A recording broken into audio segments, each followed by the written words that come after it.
पहले पार्लियामेंट का special session announce हुआ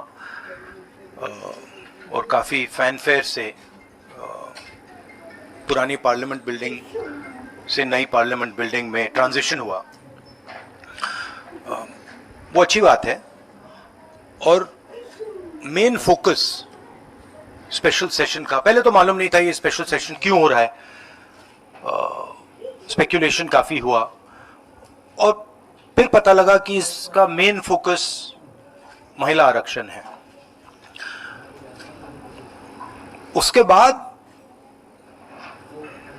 महिला आरक्षण तो बड़ी अच्छी चीज है, उसके बाद ये दो क्लॉजेज, इसमें दो फुटनोट्स हमें मिले। एक की महिला आरक्षण करने से पहले, महिला आरक्षण देने से पहले हमें सेंसस करना पड़ेगा और दूसरा डिलिमिटेशन करना पड़ेगा, और इन दोनों चीजों को करने के लिए बहुत साल लगेंगे। सच्चाई यह है कि महिला आरक्षण को आज किया जा सकता है। 33% आज जो सीट्स हैं लोकसभा में, विधानसभा में, वो महिलाओं को दी जा सकती है। कोई कॉम्प्लिकेटेड मामला नहीं है, मगर सरकार वो नहीं करना चाहती है। सरकार ने ये देश के सामने रख दिया है, मगर रियलिटी ये है कि ये इंप्लीमेंट आज से 10 साल बाद होगा।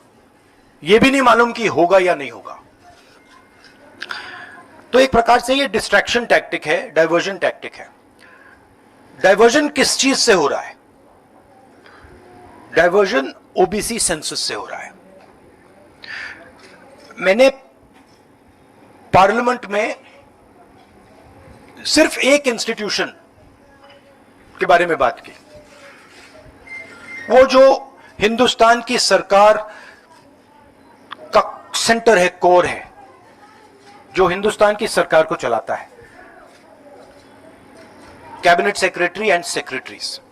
और उसमें मैंने एक छोटा सा सवाल पूछा। प्रधानमंत्री कहते हैं कि वो ओबीसी के लिए बहुत काम कर रहे हैं। अगर प्रधानमंत्री इतना काम कर रहे हैं तो 90 लोगों में से सिर्फ 3 लोग ओबीसी कम्युनिटी से क्यों हैं? पहला सवाल।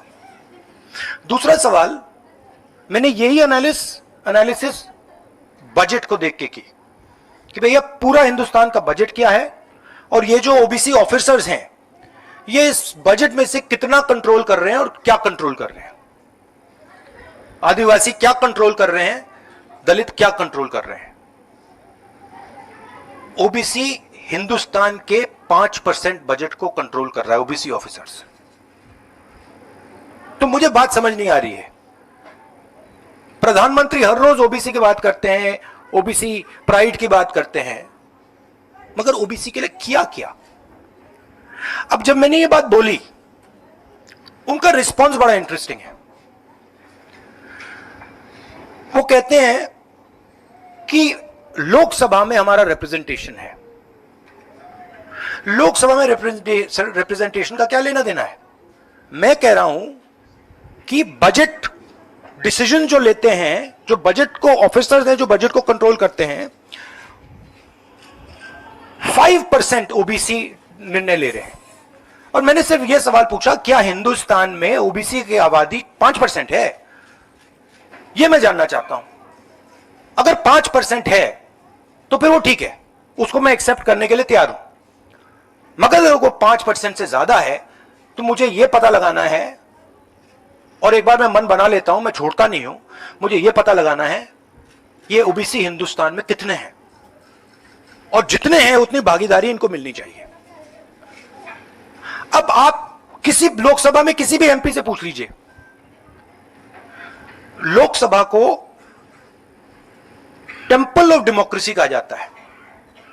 आप किसी भी बीजेपी के एमपी से पूछ लीजिए कि वो कोई डिसीजन लेता है, कोई कानून बनाता है, कोई कानून बनाने में भाग लेता है, किसी से भी पूछ लीजिए, बिल्कुल नहीं।